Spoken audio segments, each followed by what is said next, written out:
على طاولة الربيع العربي، الاستثناء المغربي أخذ مساحة من النقاش في محطة دافوس.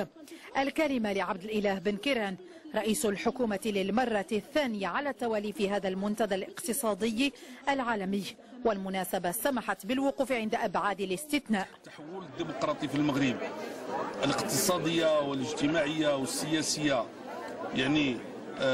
الآن تسير، الدولة تسير فيها، والحمد لله المغرب ينعم بالاستقرار واقتصاده حالته الحمد لله حسنة.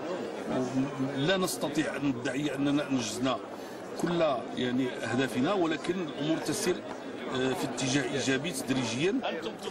رئيسة الباترونة مريم بن صالح ضمن الوفد إشارة واضحة من الفاعل الاقتصادي المغربي إلى الشركاء الدوليين في ظل الأزمة الاقتصادية التي تعرفها بعض بلدان القارة الأوروبية.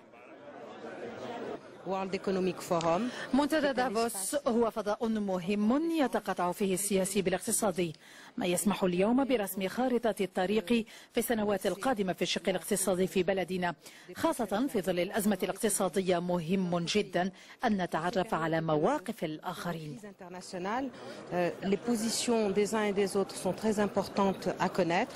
حضور مغربي وازن في منتدى دافوس الذي يحضره نحو 2500 مشارك، وعلى رأس الملفات المطروحة مستقبل منطقة اليورو في ظل نية بعض البلدان الانسحاب من الاتحاد الأوروبي.